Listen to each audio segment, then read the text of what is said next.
des revendications de pression continue. Écoutez, le seul instrument que la Constitution a mis à la disposition du peuple togolais, ce sont les manifestations publiques pacifiques.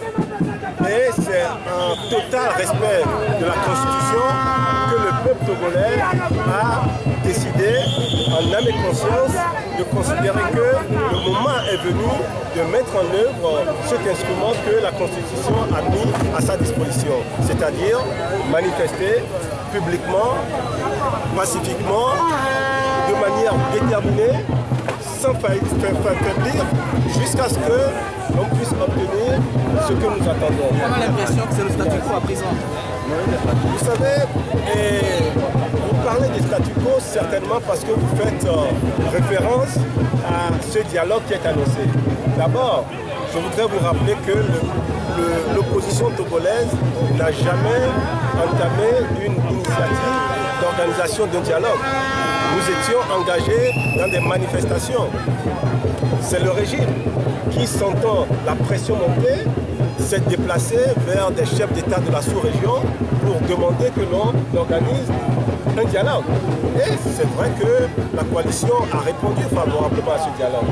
Donc, n'étant pas initiateur de cette chose-là, ne venez pas nous demander des comptes sur le pourquoi ou le comment de la non-réalisation de ce dialogue.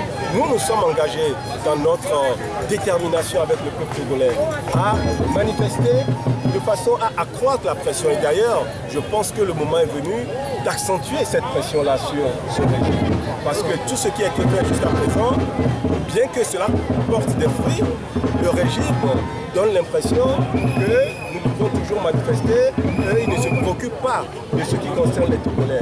Donc, pour qu'ils comprennent et qu'ils comprennent enfin de manière sérieuse, nous allons accroître la pression davantage, faire en sorte que la mobilisation soit encore beaucoup plus massive pour qu'il n'ait aucune autre option que de répondre aux attentes du peuple togolais. Aujourd'hui, on parle du dialogue, on parle également du référendum. Vous savez, la question du référendum est une grosse provocation de la part de ce régime. Parce que le peuple togolais a clairement exprimé qu'il ne veut pas entendre parler de ce référendum. Le référendum qui a eu lieu au Togo, c'était en 1992.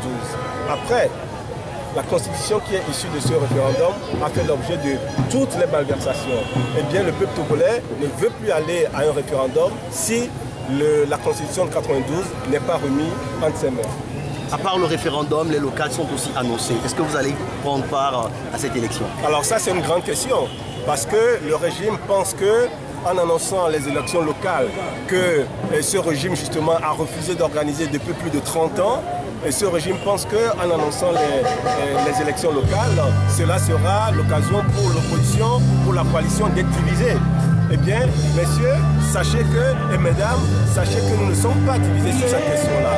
C'est pour ça qu'aucun membre de la coalition n'a envoyé de représentants à la CENI, l'organe d'organisation des élections. C'est parce que nous sommes foncièrement contre cette démarche, y compris l'organisation des élections locales, dans les conditions que nous connaissons, avec la Cour constitutionnelle que nous connaissons, avec la CENI que nous avons. Eh bien, c'est une machine à fraude. Et nous ne voulons pas nous inscrire dans cette démarche. Merci.